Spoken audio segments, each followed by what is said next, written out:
প্রিয় স্টুডেন্টস, সকলে কেমন আছো? আশা করি সকলেই খুব ভালো আছো। আজকে আমি ঔপন্যাসিক মতি নন্দীর লেখা কোনি উপন্যাসের চতুর্দশ পর্বের প্রশ্ন আর উত্তর নিয়ে আলোচনা করব। যেহেতু এই পর্বটা অনেক বড়, সেই জন্য আজকের ভিডিওতে আমি মোট 5টা প্রশ্নের উত্তর নিয়ে আলোচনা করব। এরপরে আর একটা ভিডিও আনবো, সেখানে আরো কতগুলো প্রশ্নের উত্তর নিয়ে আলোচনা করব। তাই তোমরা প্রথম থেকে শেষ পর্যন্ত ভিডিওটা মন দিয়ে দেখতে থাকো, প্রয়োজনে লিখেও নিতে পারো। আইসিএসসি এবং আইএসসি বোর্ডের বাংলা বিষয়ে যে কোনো রকম সাহায্য পাওয়ার জন্য আমার চ্যানেলটিকে তোমরা ফলো করো, ভালো লাগলে লাইক দিও আর সাবস্ক্রাইব করার অনুরোধ রইল। তোমরা যত বেশি সাবস্ক্রাইব করবে আমার কাজের উৎসাহ তত বাড়বে। তাহলে চলো দেখে নিই যে এই 14 নম্বর পর্বতে আমি কি কি প্রশ্ন রেখেছি। 1 নম্বর আছে, হঠাৎ তার চোখে ভেসে উঠল 70 সংখ্যাটা। ক নম্বর, কার চোখের সামনে 70 সংখ্যাটা ভেসে ওঠে? উত্তর হলো মতি নন্দী রচিত কোনি উপন্যাসে প্রধান নায়িকা চরিত্র কোনির চোখের সামনে 70 সংখ্যাটা ভেসে ওঠে। এর সঙ্গে আর একটা প্রশ্ন আমি রেখেছি, তার পরিচয় দাও। উত্তর হলো কোনি হলো শামপুকুর বস্তির একটি কিশোরী। চোখে তার স্বপ্ন সে বড় সাঁতারু হবে, দেশ বিদেশে যাবে। কিন্তু তার পথের প্রধান প্রতিবন্ধকতা হলো সীমাহীন দারিদ্র্য। তবে জুপিটারের প্রাক্তন চিফ ট্রেনার ক্ষিতীশ সিংহের নজরে পড়ে সে, তার স্বপ্নের দরজার কাছে সে এসে পৌঁছয়।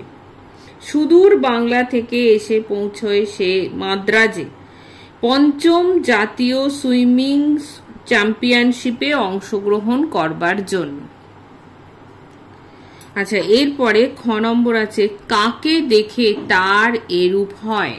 উত্তর হলো মহারাষ্ট্রের সাঁতারু রমা যোশীকে দেখে তার এরূপ হয়।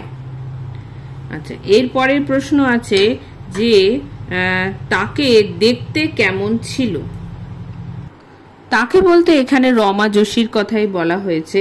তো এখানে উত্তর হবে রমা যোশীর গায়ের রং শ্যামলা, দোহারা গড়ন, চুল ঘাড় পর্যন্ত ছাঁটা, সাধারণ বাঙালি মেয়ের মতনই দেখতে। আচ্ছা, গ নম্বর হলো সে যেখানে গিয়েছিল সেখানের সুইমিং পুলটি কেমন ছিল? কোনি মাদ্রাজে অনুষ্ঠিত ন্যাশনাল চ্যাম্পিয়নশিপে যোগ দেবার জন্য বাংলা দলের সাথে সেখানে যায়। মাদ্রাজে সমুদ্র তীরে চিপকে সুইমিং পুলে অনুষ্ঠানটি হয়েছিল। চিপকে সুইমিং পুলটি দেখতে অতি সুন্দর ও পরিচ্ছন্ন। যন্ত্রের সাহায্যে এই সুইমিং পুলের জল অবিরাম পরিশোধিত হচ্ছে। সুইমিং পুলের জল এত স্বচ্ছ যে নিচে একটা পিন পড়ে থাকলেও তা ওপর থেকে দেখা যায়। সুইমিং পুলের 3 দিকে কাজু বাদামের গাছের ডাল দিয়ে তৈরি হয়েছে গ্যালারি, মাথায় নারকেল পাতার ছাউনি, পাশেই ডাইভিং পুল। ঘ নম্বর প্রশ্ন রয়েছে যে কেন তার চোখের সামনে 70 সংখ্যাটি ভেসে ওঠে? উত্তর হলো মাদ্রাজে কোনির সাথে একটি মেয়ের পরিচয় হয়। মেয়েটি কোনির সাঁতারের স্টাইলের প্রশংসা করে। কোনি হিন্দিতে মেয়েটিকে জিজ্ঞাসা করেছিল যে তার স্ট্রোক কি। তখন মেয়েটি জানায় তার নাম রমা যোশী। তাকে দেখে কোনি মেয়েটিকে চিনতে পারে। কিছুদিন আগে কাগজে স্টেট চ্যাম্পিয়নশিপে রমা যোশীর 100 মিটার ফ্রিস্টাইলে 72 সেকেন্ড টাইম করার খবর ছাপা হয়েছিল। ক্ষিতীশ সিংহ সেই খবরের কাগজের কাটিংটা কেটে রেখে দেয়। কণিকে মনে করাবার জন্য 70 সংখ্যাটি অর্থাৎ 1 মিনিট 10 সেকেন্ড ক্লাব ঘরের দেওয়ালে বাড়িতে সেঁটে রাখে, যাতে কণির সব সময় চোখে পড়ে, যাতে সে নিজেকে ওই 70 সংখ্যায় পৌঁছাবার জন্য প্রাণপণ চেষ্টা করে। কণির 70 সংখ্যাটা মনে পড়তেই সে বুঝতে পারে তার প্রবল প্রতিপক্ষের সঙ্গে সে কথা বলছে। এরপরে চলো আমরা চলে আসি 2 নম্বরে। 2 নম্বরে রয়েছে বেঙ্গলের কথা আমি ভাবি না, শুধু আপনারাই ভাবেন। বক্তা কে? উত্তরটা হলো মতি নন্দী রচিত কোনি উপন্যাসে বক্তা হলো বালিগঞ্জ সুইমিং ক্লাবের কোচ প্রণবেন্দু বিশ্বাস। খ নম্বর, সে কাকে কথা বলেছে? সে জুপিটার ক্লাবের সদস্য হরিচরণকে কথা বলেছে। গ নম্বর প্রশ্ন রয়েছে, দেখে নি কি আছে। কোনির বুকের মধ্যে অসহ্য কষ্ট মোচড় দিয়ে উঠল কেন? কোনি চ্যাম্পিয়ন সাঁতারু হবার স্বপ্ন ও আশা নিয়ে মাদ্রাজে এসেছিল। যে লক্ষ্য নিয়ে সে এত লাঞ্ছনা অপমান সহ্য করেছিল, 1 বছর ধরে যার জন্য সে অমানসিক যন্ত্রণা সহ্য করেছিল, সেই প্রতিযোগিতায় অংশগ্রহণ করার সুযোগ সে পায় না, বরং তখন কুচক্রীদের ষড়যন্ত্রে তাকে অসহায়ভাবে প্রতিযোগিতায় অংশগ্রহণকারী সাঁতারুদের জয়, তাদের স্বপ্ন পূরণের দৃশ্য দেখতে হচ্ছিল। ফলে কোনির বুকের ভেতরটা কষ্টে যন্ত্রণায় দুমড়ে মুচড়ে ওঠে। ঘ নম্বর আছে, বক্তা কেন এ কথা বলেছে? হিয়ার কোচ প্রণবেন্দু বিশ্বাস হিয়ার ভালো মন্দ সে ভালো করেই বুঝত। হিয়া প্রথম গোল্ড এনে দিয়েছে। হিয়া 100 মিটার ফ্রি স্টাইলে ফাইনালে উঠেছে। কথা ছিল 200 মিটার ও 400 মিটারেও সে নামবে, কিন্তু শেষ পর্যন্ত প্রণবেন্দু বিশ্বাস ওর নাম প্রত্যাহার করে নিলে হরিচরণ তর্ক তোলে। সে বলে যে যদি হিয়া এই প্রতিযোগিতায় অংশগ্রহণ করত তাহলে 2টো ব্রোঞ্জ সে অবশ্যই পেত, তার মানে বেঙ্গলের 2টো পয়েন্ট। চ্যাম্পিয়নশিপে বেঙ্গলের খুব ভালো চান্স থাকতো। মতো অবস্থায় হরিচরণ অভিযোগ করে প্রণবেন্দু কেবল হিয়ার কথাই ভাবছে, বাংলার কথা ভাবছে না। এই অভিযোগেই প্রণবেন্দু দপ করে জ্বলে ওঠে। এরপর প্রণবেন্দু বলেছিল যে বেঙ্গলের কথা সে ভাবে না, ভাবে শুধু জুপিটার ক্লাবের ধীরেন ঘোষ, হরিচরণ মিত্তর। যদি তাই ভাবে তবে কোনিকে বসিয়ে রাখা হয়েছে কেন? সে থাকলে বেঙ্গল অবশ্যই চ্যাম্পিয়ন হতো, কিন্তু হরিচরণ ও জুপিটার ক্লাবের মেম্বাররা ক্ষিতীশ সিংহকে জব্দ করার জন্য কোনিকে অংশগ্রহণ করার সুযোগ দেয়নি। এবার প্রণবেন্দু দেখবে হরিচরণের মেয়েরা কি করে ও কত পয়েন্ট আনে। এই কথার মধ্য দিয়ে প্রণবেন্দুর নির্ভীক এবং সৎ মানসিকতার পরিচয় পাওয়া যায়। আচ্ছা, এরপরে আমি চলে আসি 3 নম্বর প্রশ্ন। তখন একমাত্র কোনি দেখতে পেল অমিয়ার চোখের কোণে জল। অমিয়া কিভাবে বুঝেছিল যে তার দিন ফুরিয়ে গেছে?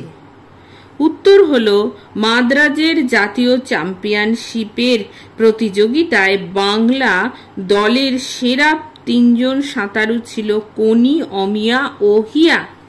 জুপিটার ক্লাবের সদস্যরা চক্রান্ত করে কোনিকে বাইরে বসিয়ে দেবার পর প্রধান প্রতিদ্বন্দ্বিতা হয় অমিয়া ও হিয়ার মধ্যে। কিন্তু অমিয়া প্রতিটি ইভেন্টে যথেষ্ট খারাপ ফল করতে থাকে ও ন্যাশনাল চ্যাম্পিয়নশিপে হিয়া দুর্দান্ত ফল করতে থাকে। অমিয়া এতদিন বাংলা দলে সম্রাজ্ঞীর মতো বিচরণ করেছিল। তাকে ঘিরেই বাংলা দলটি আবর্তিত হতো। সেই অমিয়ার থেকে মুকুট ছিনিয়ে নেয় হিয়া তার দুর্দান্ত কর্মদক্ষতা দিয়ে। হিয়াকে বাংলা দল মধ্যমণি করেছিল অমিয়া সেটা বুঝতে পারে, এবং সে আরো বুঝতে পারে যে তার দিন ফুরিয়ে আসছে। রেডিও চালানো নিয়ে যখন অমিয়া কারো সমর্থন পায় না, তখন সে বুঝতে পারে তার স্থান কেড়ে নিতে এসেছে হিয়া। এটা হলো ক নম্বর প্রশ্নের উত্তর। চলে আসি খ নম্বরে। তার কখন চোখে জল আসে? উত্তরটা মন দিয়ে শোনো।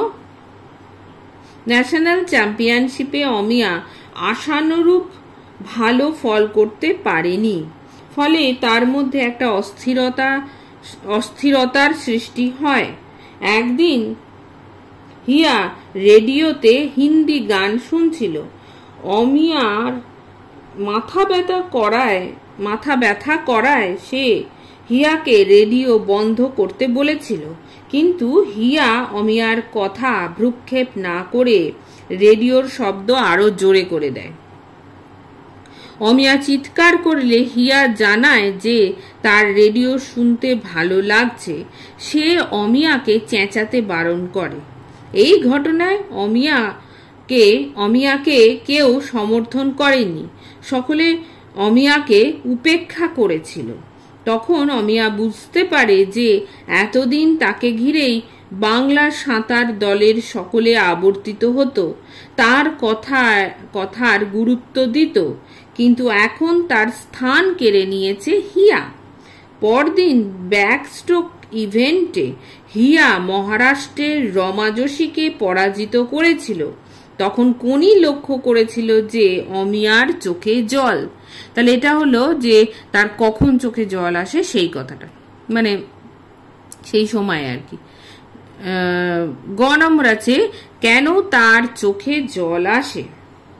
উত্তর হলো অমিয়া ন্যাশনাল চ্যাম্পিয়নশিপের কোনো ইভেন্টেই ভালো ফল করতে পারেনি। তাকে ঘিরে জুপিটার ক্লাবের সদস্যদের অনেক আশা ছিল। তারা আশা করেছিল অমিয়া গোল্ড মেডেল আনতে পারবে, কিন্তু অমিয়া তাদের হতাশ করেছিল। তাই তার পরাজয়ের গ্লানি ও নিজের স্থান ছেড়ে দেওয়ার যে দুঃখ ও যন্ত্রণা, তার জন্যই অমিয়ার চোখে জল আসে। ঘ নম্বর প্রশ্ন, এটা আলাদাভাবেও দিতে পারে, আমি একসাথে করে দিয়েছি, যে হরিচরণ কপালে হাত দিয়ে বসলো কেন? উত্তর হলো মেয়েদের 100 মিটার ফ্রি স্টাইল ইভেন্টে 8 জন প্রতিযোগী অংশ নিয়েছিল।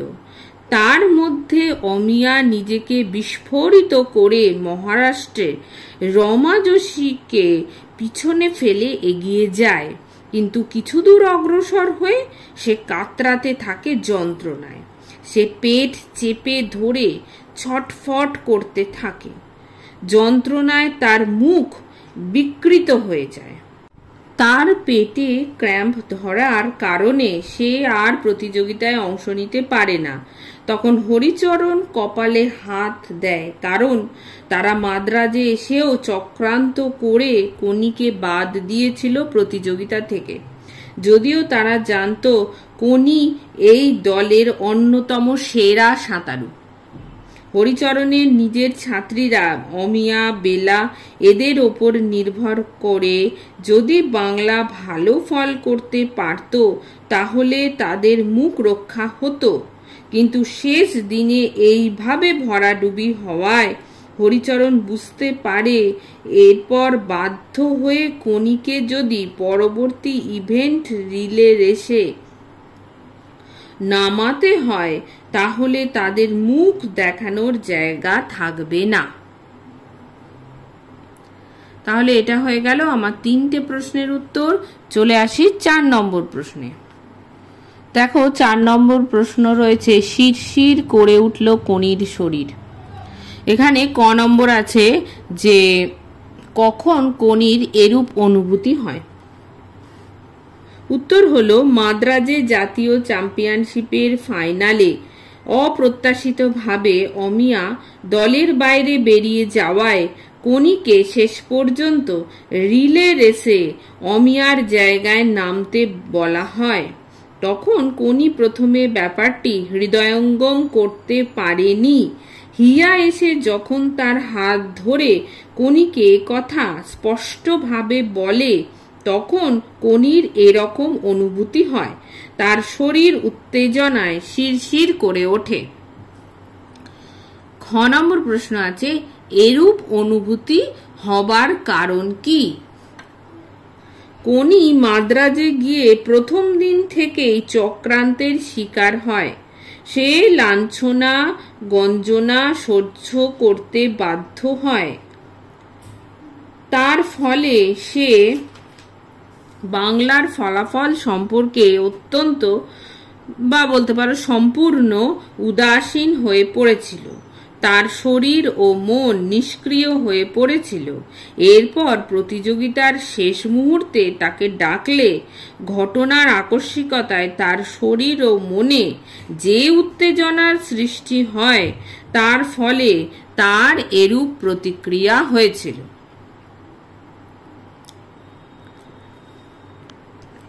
দেখো গ নম্বর প্রশ্ন হিয়া কোনিকে আনস্পোর্টিং বলার কারণ কি ছিল? এটাও আলাদাভাবে আসতে পারে, আমি একসাথে দিয়েছি। যে বলেছিল না যে কোনি তুমি আনস্পোর্টিং, তা সেই লাইনটা তুলেও কিন্তু এই প্রশ্নটা দিতে পারে যে হিয়া কোনিকে আনস্পোর্টিং বলার কারণ কি ছিল।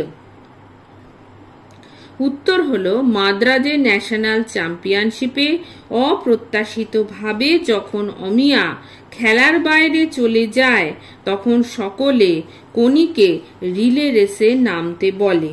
কোনি তখন এক বুক অভিমান নিয়ে রিলে রেসে নামতে অস্বীকার করে।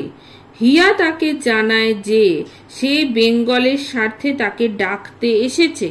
সে কোনির আবেগকে জাগানোর চেষ্টা করে, কিন্তু কোনি তখনও হিয়াকে পুরোপুরিভাবে বিশ্বাস করতে পারে না। সে বলে যে হিয়া নিজের স্বার্থে তাকে ডাকতে এসেছে। হিয়া আরেকটি গোল্ড পাওয়ার আশায় কোনিকে ডাকছে। এ কথা শুনে হিয়ার মনে বড় আঘাত লাগে। দুজনে একে অপরকে চড় মারার জন্য উদ্যত হয়, কিন্তু কেউ কাউকে আঘাত করে না। উভয় ছোঁড়ার মতো তীব্র তীক্ষ্ণ দৃষ্টি নিয়ে তাকায়। চার চোখের প্রচন্ড সংঘাতে যেন স্ফুলিঙ্গ ছিটকে পড়ে। এরপর হিয়া নিজেকে সংযত করে কোনিকে আনস্পোর্টিং বলেছে। চলে আসি ঘ নম্বর প্রশ্নে, এর ফল কি হয়েছিল? হিয়ার কথা শুনে কোনির মনে সাংঘাতিক প্রতিক্রিয়ার সৃষ্টি হয়, কারণ যে কোনো প্রকৃত খেলোয়াড় নিজের নিষ্ঠা সততা ও প্রতিভার দ্বারা জয় ছিনিয়ে আনে। তার কাছে খেলোয়াড় সুলভ মনোভাব বড় একটি ভূমিকা রাখে। ক্ষিতীশ সিংহ সেই শিক্ষায় কোনিকে গড়ে তোলে। তিনি হার জেতার চাইতে স্পোর্টিং স্পিরিটকেই বেশি গুরুত্ব দেন। তাই হিয়া যখন শেষ মোক্ষম আঘাত দিয়ে কোনিকে বলে যে সে আনস্পোর্টিং, তখন কোনি ছিলে ছেঁড়া ধনুকের মতো উঠে দাঁড়ায় ও প্রতিযোগিতায় নামতে রাজি হয়। শেষে সে বাংলার সম্মান রক্ষা করতে সমর্থ হয়। সে রিলে রেসে গোল্ড মেডেল পেয়ে বাংলাকে চ্যাম্পিয়ন দল হিসাবে প্রতিষ্ঠিত করে। হয়ে গেল আমার 4 নম্বর প্রশ্নের উত্তর। চলে আসি 5 নম্বরে। দেখে নি যে 5 নম্বরে কি রয়েছে।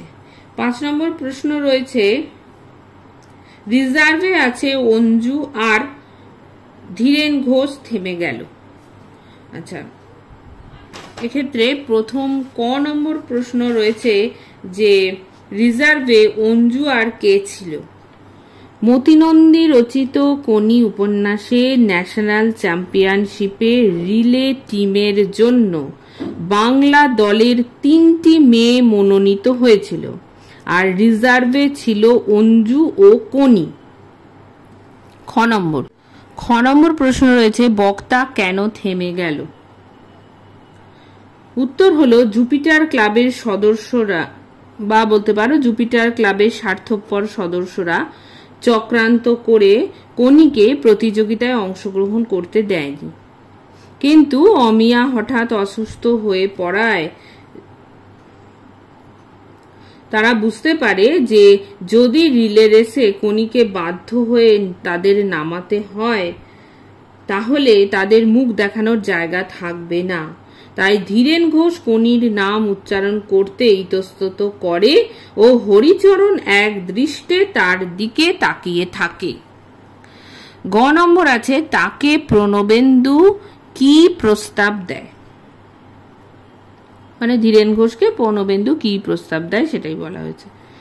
উত্তর হলো, অমিয়া অসুস্থ হয়ে পড়ায় রিলে রেসে চতুর্থ প্রতিযোগী হিসেবে কাকে নামানো হবে এই বিষয়ে তর্ক হলে একজন প্রস্তাব দেয় যে অমিয়ার জায়গায় কোনিকে নামানো উচিত, কারণ কোনি যদি এই প্রতিযোগিতায় নামে তাহলে একটি আউটসাইড চান্স আছে, কিন্তু অঞ্জু এই প্রতিযোগিতায় ভালো ফল করতে পারবে না।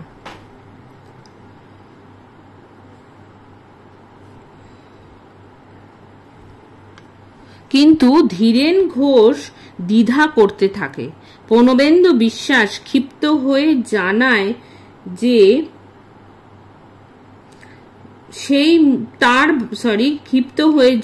যে তার ভাবার সময় নেই, সেই মুহূর্তে তার যা কর্তব্য তাই সে করবে, অর্থাৎ সে কোনিকে প্রস্তুত করতে যায়।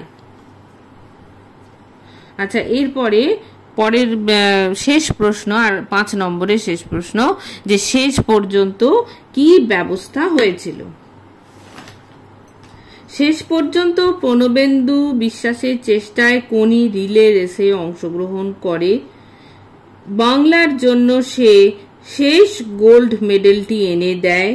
দীর্ঘ পথ অতিক্রম করে অবশেষে কোনি তার স্বপ্ন পূরণ করতে পারে, বাংলার সম্মান বৃদ্ধি করে।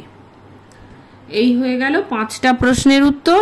এর পরের যে ভিডিও সেখানে আরো কয়েকটা প্রশ্নের উত্তর নিয়ে আমি আলোচনা করব। তোমাদের যদি ভালো লাগে তাহলে অবশ্যই লাইক দিও, শেয়ার করো এবং সাবস্ক্রাইব করো।